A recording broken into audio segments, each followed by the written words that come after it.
Tua palavra é luz no meu caminho. A Palavra de Deus é a luz do nosso caminho. Tua palavra é... Na Rádio Universidade Marcos Bicalho, falando de Bíblia. Tua palavra é luz no meu caminho. Luz no meu caminho, meu Deus. Olá, gente amiga! Então, coisa boa, de volta aí com o nosso Falando de Bíblia. Eu apresentando para vocês aí o livro de Isaías, as profecias de Isaías. O pessoal ontem me abordou aí, eu recebi alguns telefonemas aí, uns 2 ou 3 WhatsApps de pessoas dizendo: nossa, mas esse Isaías tá bravo demais e tal. Não é que ele tá bravo demais. É o contexto, né? Então, vamos retomar a história dos hebreus um pouquinho para a gente entender de novo o contexto de Isaías. Até para a gente poder fazer um paralelo sobre o contexto atual. É assim que funciona a Bíblia, né? Eu leio a Bíblia e tento entender o que a palavra de Deus diz para a minha vida hoje. Então vamos, primeiro passo para a gente entender isso e fazer esse transporte para hoje, eu preciso de entender o que é o contexto da época. Então vamos lembrar de novo a caminhada. 1800 anos antes de Cristo, Abraão ouve o chamado de Deus, sai de Ur na Caldeia, pega toda a sua parentada e tal, os seus bens, camelo e tal, gado, e vai para a terra em que Deus havia prometido para ele, vai para Canaã. Vivem lá durante 100 anos, até 1700. Lembrando que nós estamos antes de Cristo, então os anos andam para trás. Então, 1800, Abraão sai de Ur na Caldeia, ouvindo a voz de Deus, ali na Mesopotâmia, sobe ali pelo rio Tigre, etc, dá a volta, desce pelo rio Jordão e chega então em Canaã. Vivem lá 100 anos, chegamos em 1700 antes de Cristo. Aí vem uma seca muito grande e como eles viviam de gado e de plantação, então eles são obrigados a descer para o Egito e vão lá para a foz do rio Nilo, que era muito fértil. Vivem lá mais 100 anos plantando e tal, de boa. Chegamos no 1600 a.C.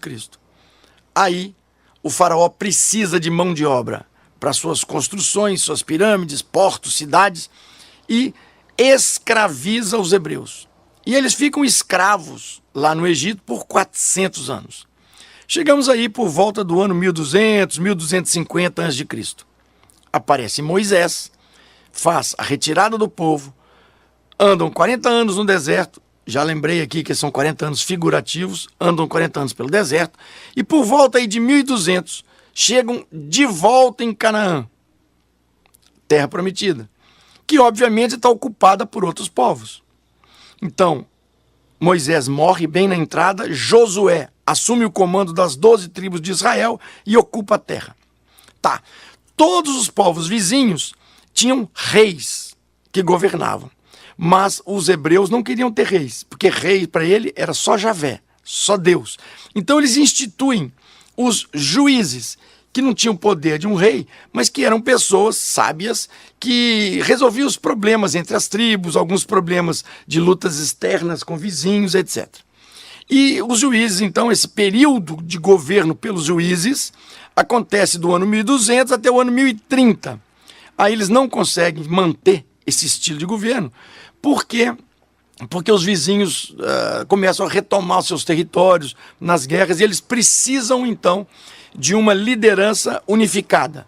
Então, finalmente, eles aceitam o reinado. E vem o primeiro rei, que era Saul, que governou de 1030 a 1010. Estou passando rapidinho, por isso que isso tudo nós já vimos, né? Então, agora é só para a gente ir lembrando. Lembro que de 1030 a 1010...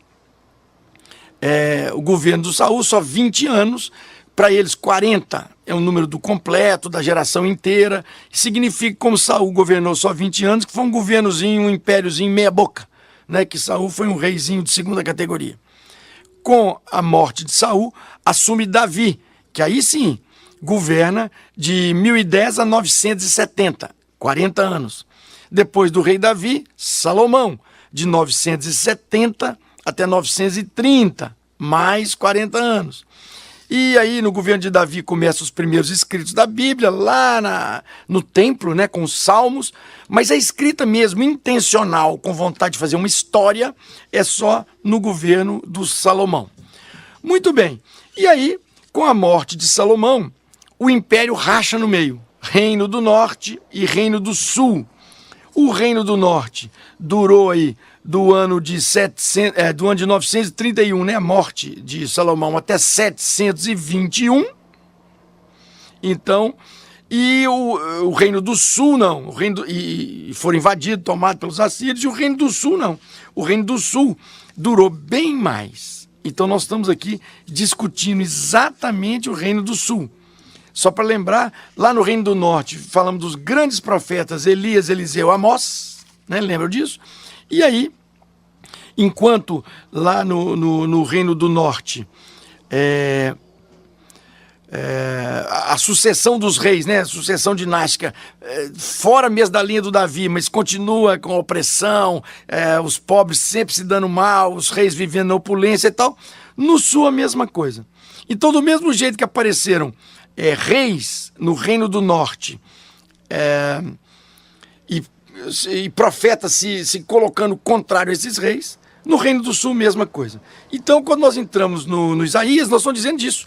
Isaías, um grande profeta do Reino do Sul, que está aí denunciando as injustiças que o reinado estava praticando com o povo.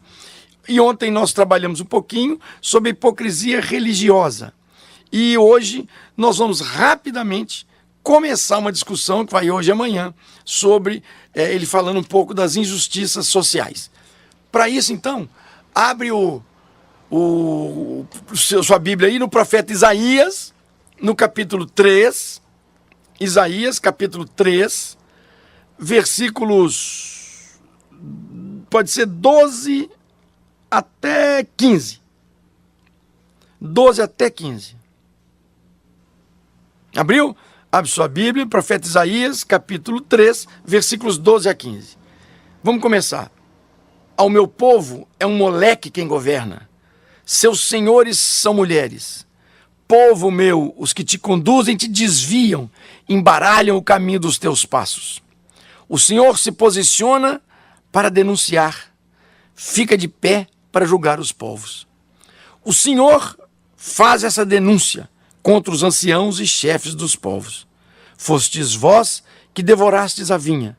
O que foi roubado dos pobres está nas vossas casas. Por que esmagar o meu povo? Por que triturais o rosto dos pobres? Oráculo do Senhor, Deus dos exércitos. Então, Isaías, mais uma vez, fazendo a sua denúncia da exploração que os mais poderosos, os governantes e os ricos da região estavam causando nos pobres. Pergunta de hoje.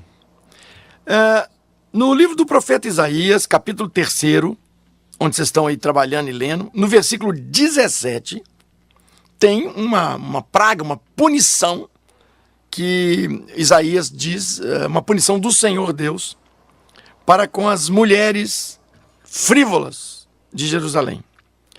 Que punição é essa? Tua palavra é luz no meu caminho.